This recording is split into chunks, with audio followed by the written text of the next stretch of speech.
శరీరం పైన అదుపు లేదు. నేను ఎప్పుడు అంటానండి, ఒక కూల్ డ్రింక్ని అదుపులో పెట్టలేని వాడు పాపాన్ని ఎదురిస్తాడంటావా? ఛాన్స్లెస్. నాకు కూల్ డ్రింక్ లేకపోతే ఇది ముద్ద తరందంటే నువ్వు పాపానికి నీ పైన నీకు జయం లేదు పాపం పైన. First learn to say no.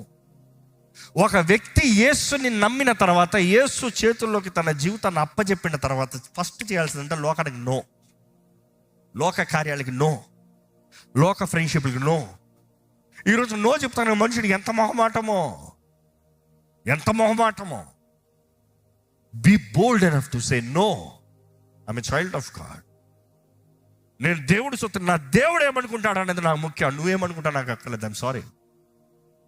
నా దేవుడిని నేను కనపరచాలి.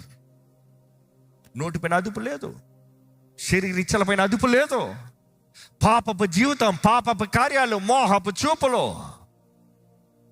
చూసి యేసుప్రభు అందుకనే పరిసెల పైన చాలా పడ్డాడు, ఎగిరెగిరి పడ్డాడు. కారణం ఏంటి? వారు బోధించేది ఒకటి, వారు జీవించేది ఒకటి.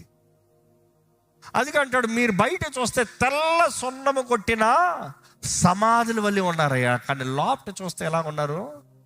ఎండిన ఎముకలు, కుళ్ళు గబ్బు. బయటికి మాత్రం యూఆర్ సో గుడ్, ఎంత పెద్ద భక్తుడు, కానీ నీకు అర్థం కావట్లే. లైఫ్లెస్ పర్సన్, నో లైఫ్, జీవము లేదు, చచ్చిన స్థితిలో ఉన్నాం. పరిశుద్ధాత్మ ద్వారా జీవింపజేసే శక్తి లేదు నీకు. అదే సమయంలో ఎండిన ఎముకలు, కుళ్ళు గబ్బు, బయటికి మాత్రం వాడిని వీడిని అందరిని చేతులు చూపిస్తావు.